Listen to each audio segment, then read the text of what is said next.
పొంగలి కోసం 3 గ్లాసుల బియ్యం తీసుకుంటున్నాను. మనం 3 గ్లాసుల బియ్యానికి 1 గ్లాస్ పెసరపప్పు వేసుకోవాలి.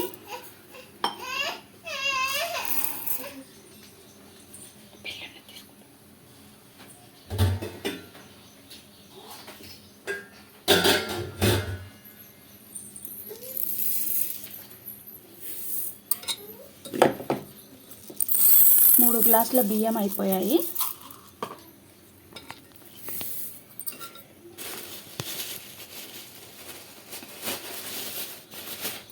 ఒక గ్లాసు పెసరపప్పు వేసుకుందాం. 1 గ్లాసు పెసరపప్పు వేసుకొని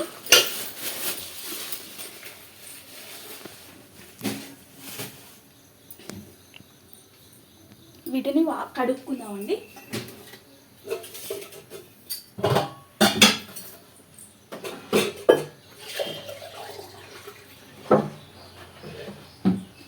వీటిని వాష్ చేసుకున్నాం. వాష్ చేసుకొని 1 గ్లాసుకి 5 గ్లాసుల వాటర్ వేసుకుందాం.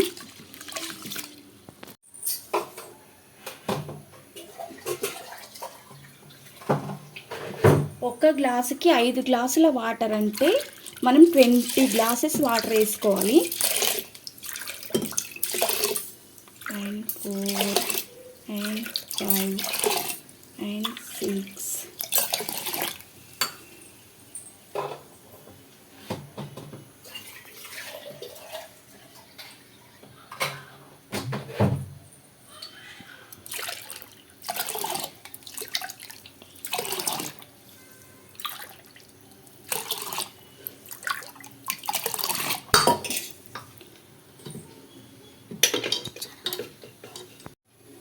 కుక్కర్లో పెట్టేసుకొని మూత పెట్టేసుకొని 5 విజిల్స్ రానిద్దాము. 4 అయినా 5 అయినా సరిపోతుంది. కాకపోతే మనం చూసుకొని ఆఫ్ చేసుకుందాం.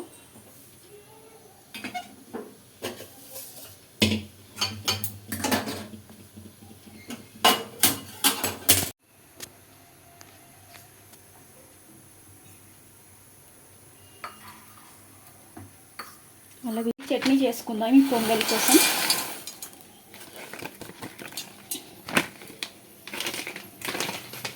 ముందుగా పల్లీలు వేసుకున్నాను. పల్లీలు, పప్పులు,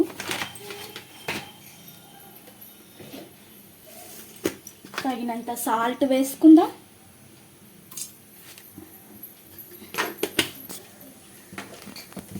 అండ్ పచ్చిమిర్చి కూడా వేసుకుందాం.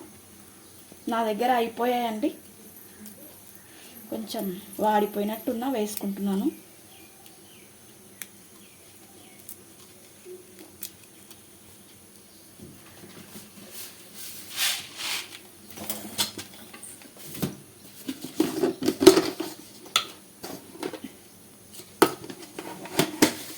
ఒక రెక్క చింతపండు వేసుకుందామండి. చింతపండు వేసుకుందాం. మిక్సీ పట్టేసుకుందాం. చట్నీ కోసం తిరమాత ప్రిపేర్ చేసుకుంటున్నాను. 1 స్పూన్ ఆయిల్ వేసుకొని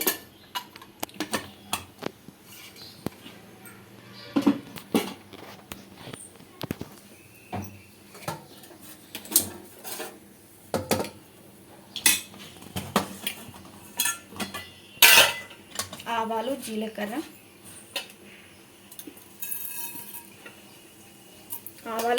వేసుకున్నానండి.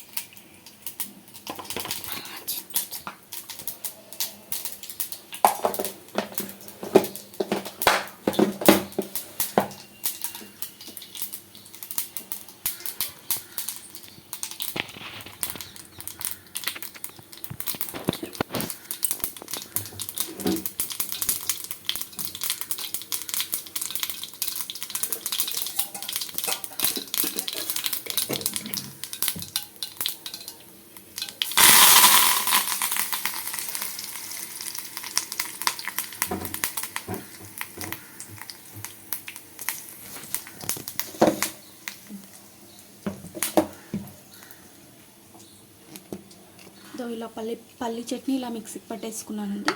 ఇప్పుడు ఇది దాంట్లో వేసుకొని కలుపుకోవడమే.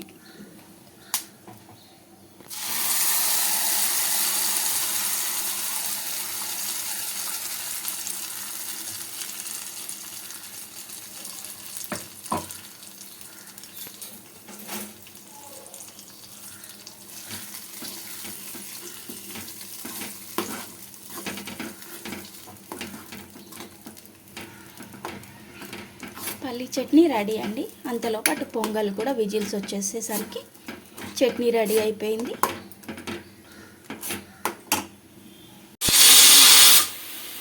టూ విజిల్స్ కంప్లీట్ అయ్యాయండి. ఇంకో 2 విజిల్స్ రానిద్దాం. 2 or 3 విజిల్స్ రానిద్దాం. అంతలో బాగా మెత్తగా అయిపోతుంది అన్నం.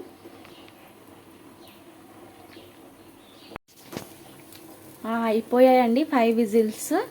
ఆఫ్ చేస్తున్నాను. ఆఫ్ చేసి అది విజిల్ ఆవిరంతా బయటికి వెళ్ళేంత వరకు కొద్దిసేపు ఖాళీగా ఉందామండి. కొద్దిసేపు ఆగుదాం. విజిల్ అంతా గాలిపోయిన తర్వాత తీసి చూద్దాం ఎలా ఉడికిందా లేదా అనేది. ఓలేచ్చు చూడండి, ఇంకా విజిల్ స్మెల్ ఇది వస్తూనే ఉందండి.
చూడండి ఇలా మెత్తగా ఉడికిపోయింది చూడండి.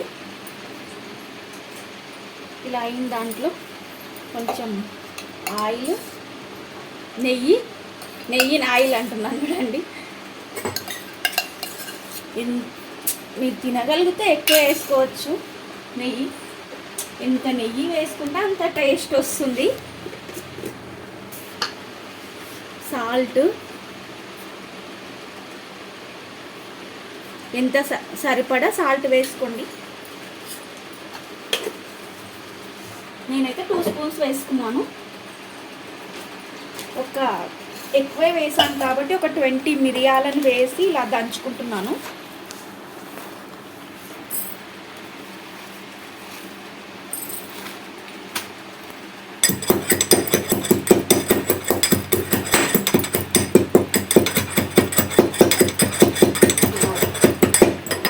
దీంట్లో వేసి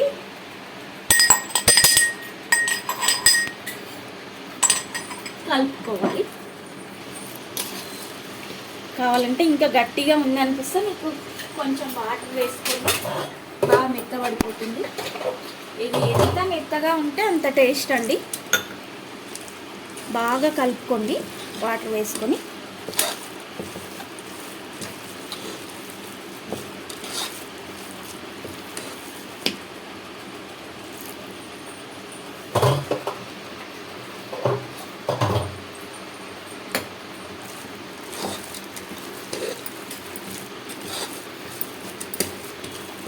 చూడండి ఇలా మెత్తగా కలుపుకోవడం వల్ల టేస్ట్ వస్తుంది.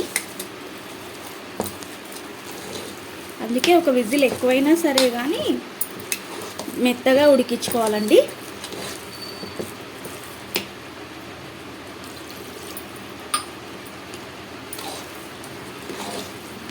మా కుక్కర్ కూడా చిన్నదే, అందుకని నేను వాటర్ కూడా కొంచెం తక్కువే వేసుకున్నాను.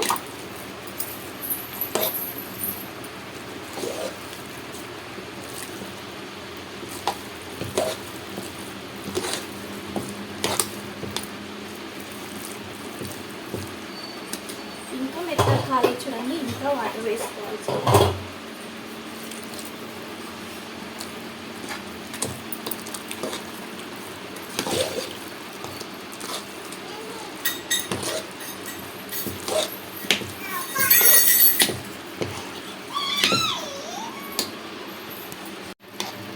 చూడండి ఇలా అయింది. ఇంకా పల్చగా కావాలనుకుంటే చల్లారిన తర్వాత గట్టిగా అవుతుంది కాబట్టి ఇంకా కొంచెం పల్చగా చేసుకోవడమే బెటర్.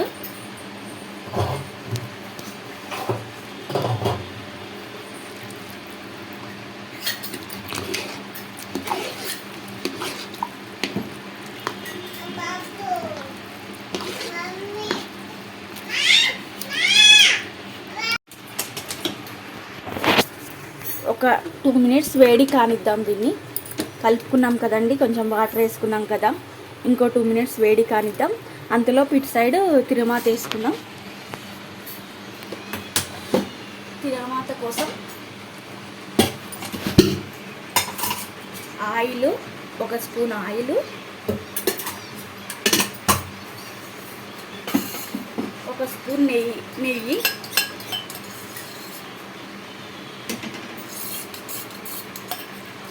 జీడిపప్పు ఉంటే జీడిపప్పు వేసుకోవచ్చండి. నా దగ్గర జీడిపప్పు లేదు, నేను జీడిపప్పు లేకుండా వితౌట్ జీడిపప్పు చేస్తున్నాను పొంగలి.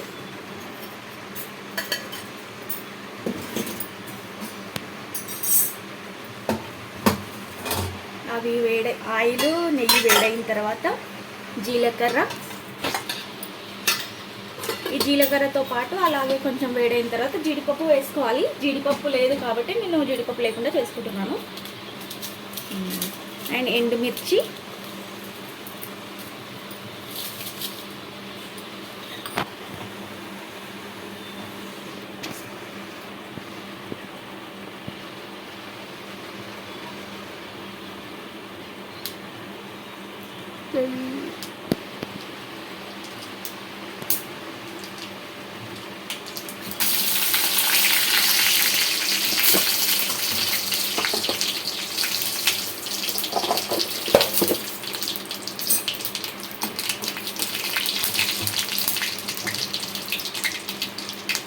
ఇలా ఎండుమిర్చి ఫ్రై అయిన తర్వాత కాసింత కరివేపాకు వేసుకొని ఇది దాంట్లో వేసుకొని మిక్స్ చేసుకోవడమే. పొంగల్ రెడీ అయినట్టే. అండ్ పొంగలి చట్నీ వేసుకొని తింటే అమ్మ ఇంకా అదుర్సండి. ఇంకా అసలు ఏ పంచభక్ష పరమన్నాలు పనికి రావండి దీంతో పాటు.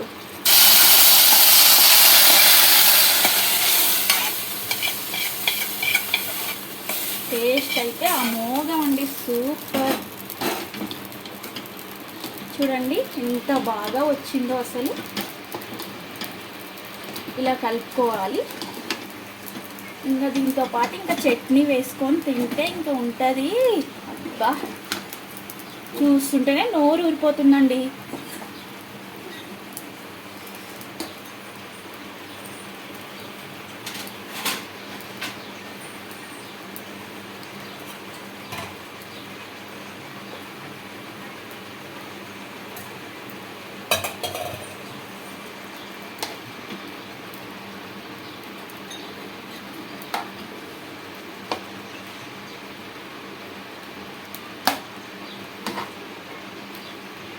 చూడండి ఇలా ఉంటుందండి. ఇంకా